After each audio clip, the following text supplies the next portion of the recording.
Welcome everyone. Today's lesson is titled Clara and Fanny, but that simple title, it really doesn't do justice to the two remarkable women that we're going to talk about for today's lecture.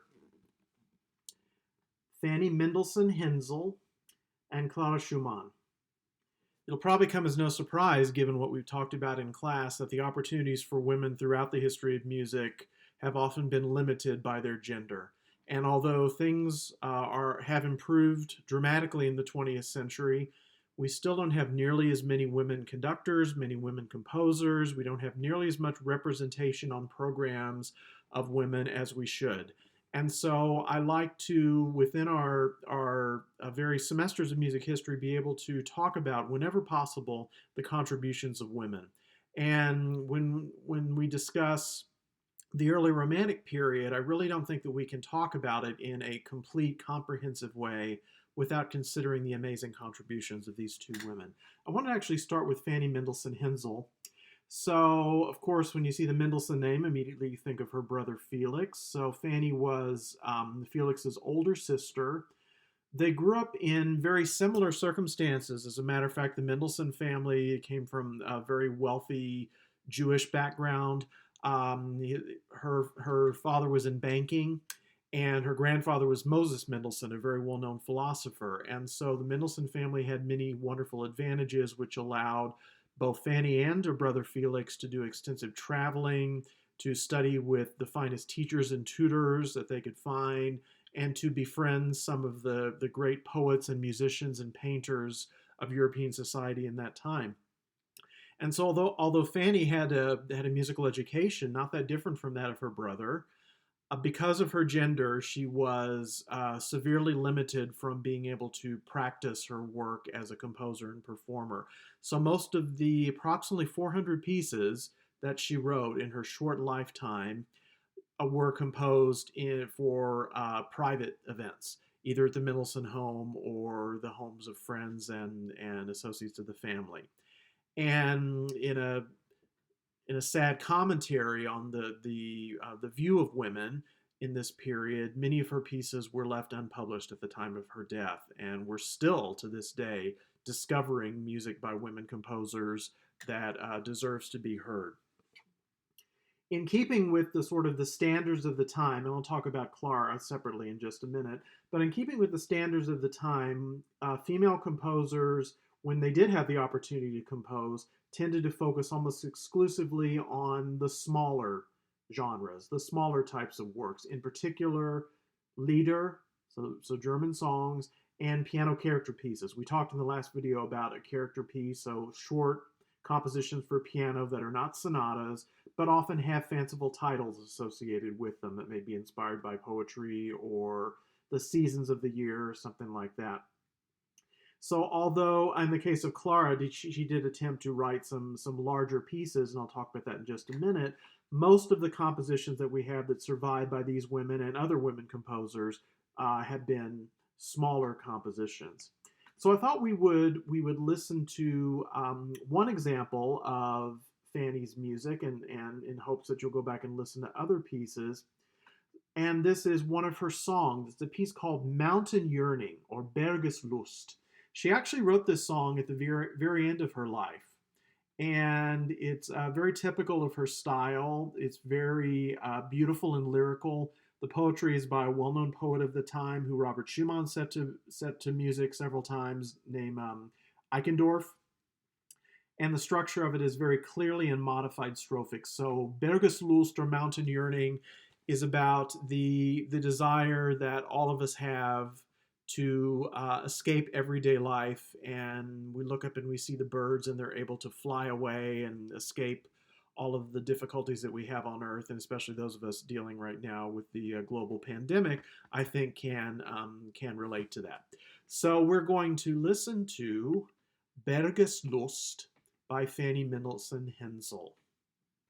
The Hensel comes from the fact that she married a painter named Wilhelm Hensel, and so ended up taking his name. You'll notice it's very lighthearted, very charming song.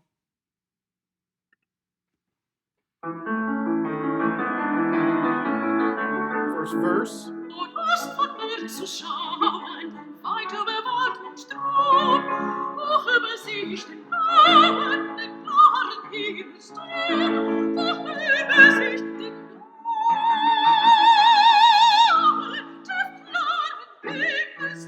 Notice for some changes. Listen for changes in this second verse.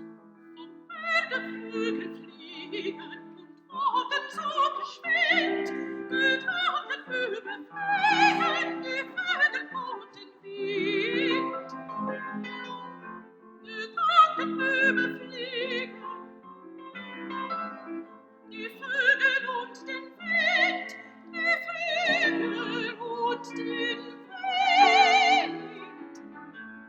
Back to the third verse. Die Wolken ziehen hernieder, das Vöglein senkt sich gleich, Gedanken gehen und reden, bis in das Himmelreich. Gedanken gehen, Gedanken, bis in das Himmelreich. Gedanken gehen und Lieder, fort bis ins Himmelreich, fort bis ins Himmelreich.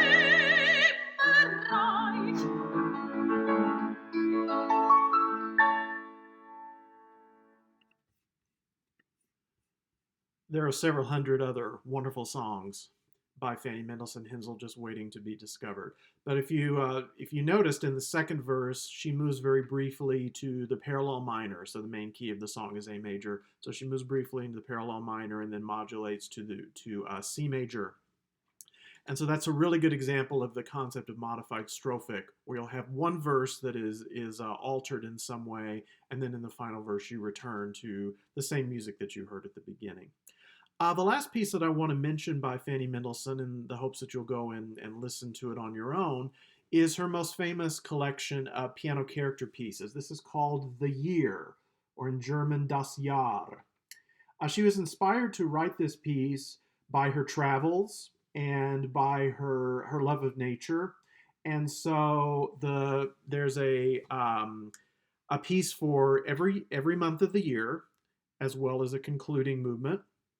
And the most famous of them is December, which depicts, it's in C minor, it's very stormy and turbulent, and depicts both the falling of the snow and so forth, but also the holiday season. She actually quotes a famous chorale melody at the end of the piece. And so it's a wonderful example of her ability to depict specific elements in her music. It's also quite virtuosic and requires a really highly trained pianist. And we know that Fanny herself was a very fine pianist.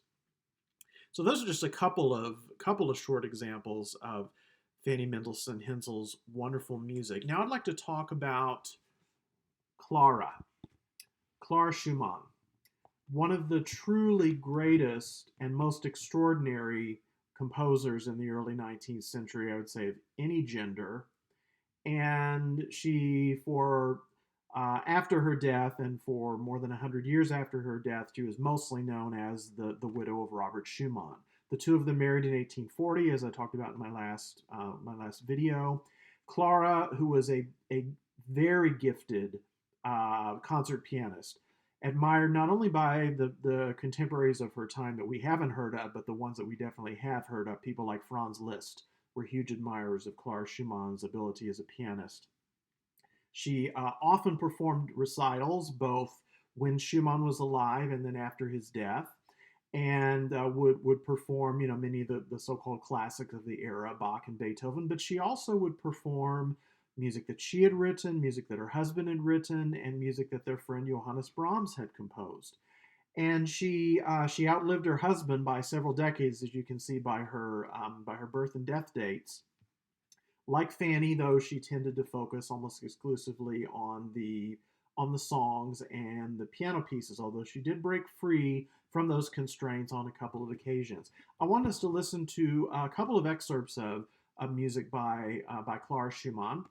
And the first one we're going to listen to is a typical concert piece that she would perform. This is the Scherzo and C Minor, written around 1840.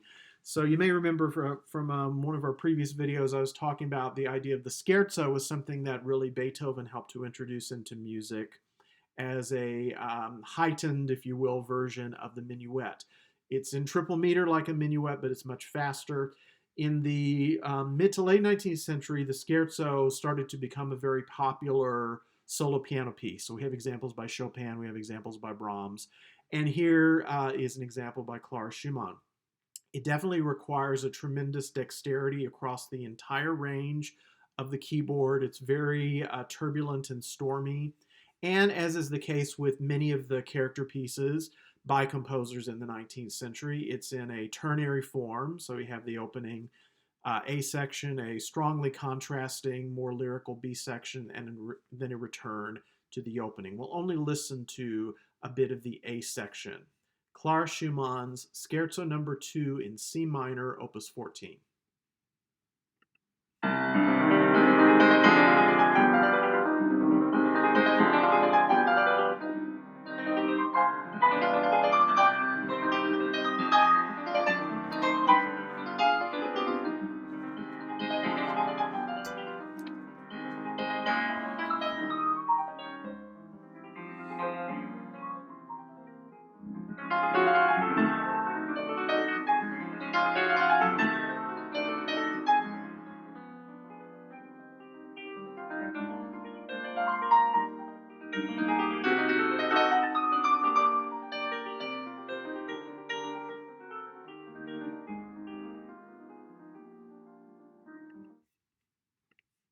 Okay.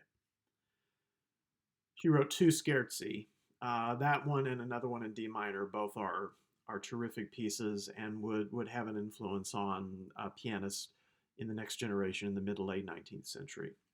The work of all of hers that Clara considered her best was her piano trio in G minor from 1846. So a piano trio is scored for cello, violin, and piano.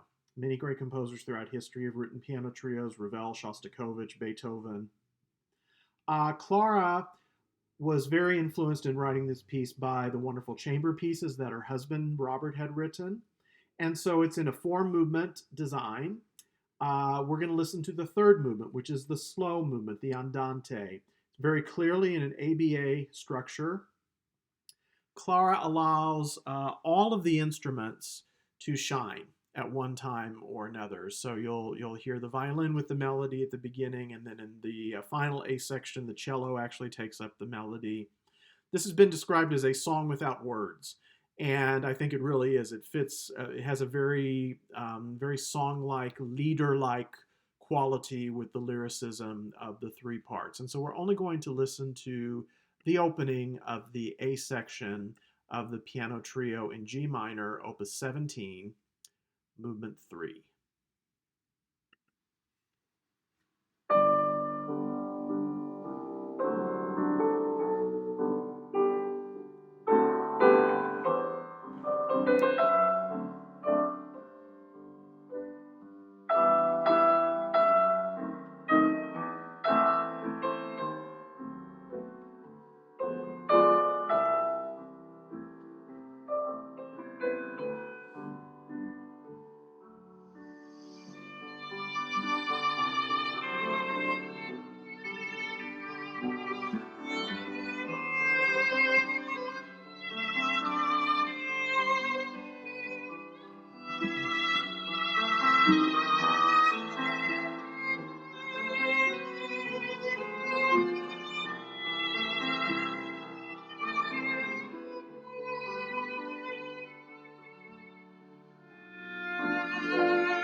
All right, then that leads to the contrasting B section.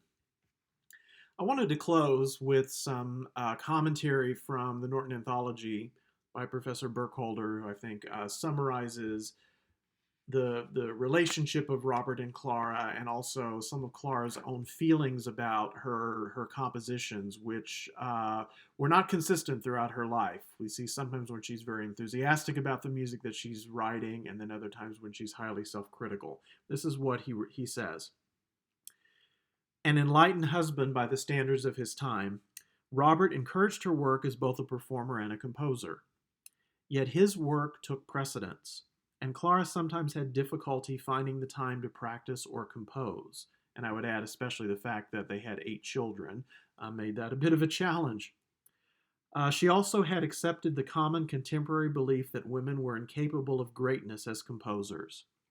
She wrote about the trio soon after completing it. This is Clara speaking. There is no greater joy than composing something oneself and then listening to it. There are some pretty passages in the trio, and I believe it is also fairly successful as far as the form goes. Naturally, it is still only woman's work, which always lacks force and occasionally invention, end quote. So, despite the fact that she referred to this piece as woman's work, and in other letters it also says some disparaging things about her own music, I think when we go back now through the lens of being able to live in the modern era, we realize that this is not mere women's work. These are compositions of tremendous ability and beauty and richness that deserve to be more frequently heard. So, thank you for your attention, and we will see you next time.